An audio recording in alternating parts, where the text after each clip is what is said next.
Okey, sistem penghantaran dan pengagihan tenaga elektrik. Yang ini telah pun dipelajari pada tingkatan 3. So, hari ini kita review sahaja.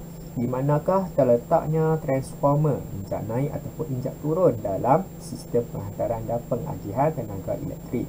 So, stesen kuasa ni kita dah belajar dalam tajuk aruhan elektromagnet. Kita nak buat dynamo kan, kita akan guna dynamo ataupun turbin.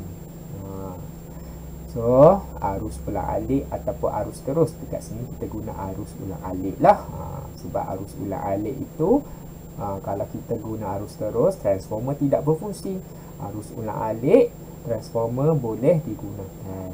Okey, untuk apa nak guna transformer?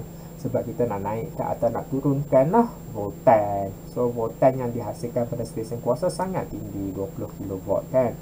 So, dekat rumah kita 230 saja. So, macam mana kita nak kurangkan voltan tu? Kita kena guna transformer. So, macam mana kita nak guna transformer? Arus yang dihasilkan dekat stesen kuasa tu mesti arus ulang-alik lah. Tak boleh arus terus.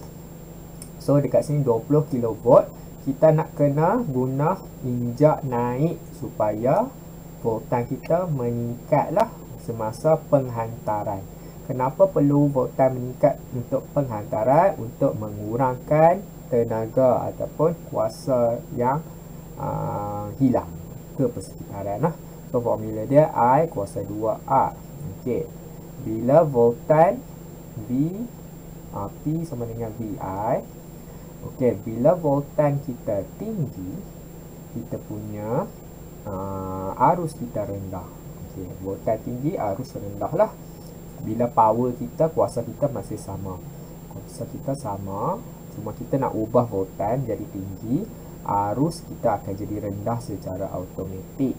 Bila arus rendah, maka kuasa yang hilang pun rendah. Ini kuasa hilang. Kuasa hilang. Yang ni kuasa penghantaran. Kuasa penghantaran. Okey. So, berbezalah formula dia. Rintangan kita tak boleh nak ubah lah. Sebab bila kita guna penghantaran, mestilah dawai itu kena panjang, sangat-sangat panjang dan sangat-sangat tebal lah. So, kita tak boleh nak ubah lah dari segi bahan kan, dari segi bahan, dan dia memerlukan kos yang tinggi juga kalau kita nak ubah bahan tu.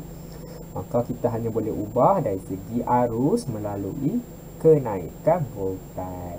Bila kenaikan voltan, arus kita rendah, kuasa hilang kita rendah. So, kuranglah haba yang terbebas semasa penghantaran elektrik. Tetapi kita tidak memerlukan voltan yang tinggi pun nanti. Maka kita perlu juga transformer injak turun untuk menurunkan balik kita punya voltan tu 132 kV semasa pengagihan. So, pencawang pembahagian utama ni kena turun lagi lah 33 kV. Kita tak boleh nak turun 275 terus kepada 33. Iaitu sangat memerlukan transformer yang besar. Ya, transformer yang mempunyai lilitan dia yang sangat besar lah, ratio dia tu, nisbahnya. Maka untuk mengelakkan kos perbaikan dan sebagainya, kita perlu turunkan voltan tu secara berperingkat-peringkat. Okey, pada kat sini 33 ni diperlukan dalam industri berat. Tetapi kalau kita nak guna dekat rumah ataupun industri ringan, kita kena turunkan lagi jadi 11 untuk industri ringan seperti supermarket, kedai runcit dan sebagainya. Dan di rumah kita kena turun buat kali yang terakhir menjadi 230 volt lah ataupun 240 volt. Okey, itu saja yang paling rendah yang kita akan guna kawasan kediaman lah.